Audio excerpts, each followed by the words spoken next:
Nous avons vu que la prévention est un engagement quotidien, structuré par une méthode, un état d'esprit, une culture. Les outils et les documents sont là pour sécuriser, professionnaliser une démarche pérenne d'amélioration continue.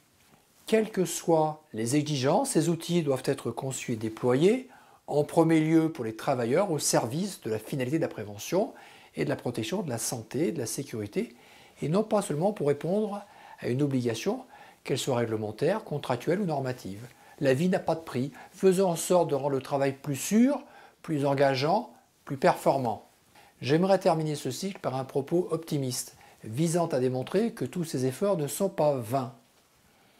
Bien sûr, certains diront que des progrès sont toujours nécessaires et ils auront raison. L'amélioration continue n'est par définition jamais terminée. Des progrès sont toujours nécessaires pour protéger des populations qui restent vulnérables, les intérimaires, les CDD, la sous-traitance, comme le montrent des études récentes conduites par l'ANACT, l'Agence nationale pour l'amélioration des conditions de travail. Une prise en compte plus globale de la santé au travail, des risques psychosociaux, des nouveaux modes d'organisation notamment, reste toujours plus que nécessaire et les voies de progrès sont nombreuses. Pour autant, regardons les chiffres d'accidentologie sur les 20 dernières années en France. En 2001, on déplorait 900 accidents de travail mortels.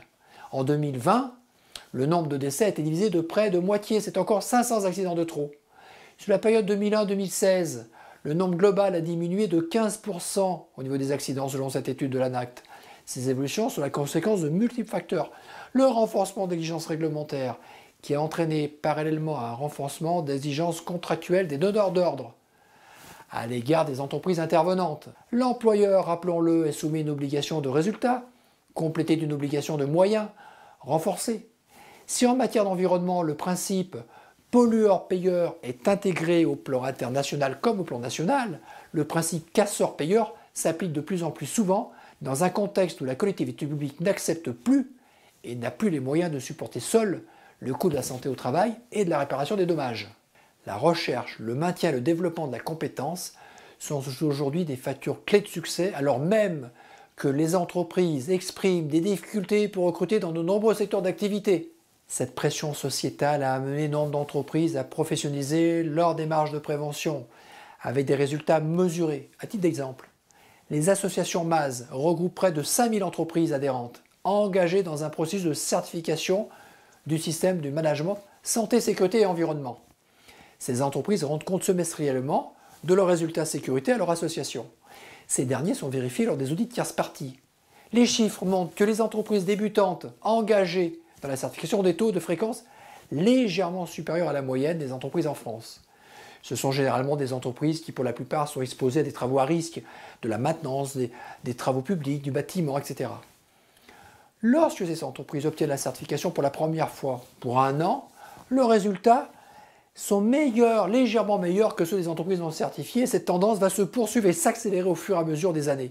Les entreprises qui sont certifiées MAS ont en général 2 à 3 fois moins d'accidents que celles qui ne le sont pas. Selon l'Agence européenne pour la santé et la sécurité au travail, promouvoir la santé sur les lieux de travail est rentable. Pour 1 euro engagé pour la sécurité, le retour sur investissement est de 2,50 € à 4,80 €. Ces chiffres sont d'ailleurs confirmés par d'autres études qui avaient été faites préalablement par l'OPPBTP. En effet, investir en sécurité, c'est aussi réduire les coûts directs et indirects. C'est réduire l'absentéisme et les conséquences sur l'organisation, sur le climat social, sur l'image, sur la réputation, sur le professionnalisme de l'entreprise. C'est une démarche de bon sens, de respect des employés qui travaillent pour gagner leur vie et non pas pour la perdre. La sécurité, la préservation de la santé physique et morale des salariés sont bien plus qu'une responsabilité légale, c'est une responsabilité morale, économique pour tout employeur, c'est une responsabilité partagée pour tout employé, pour tout citoyen.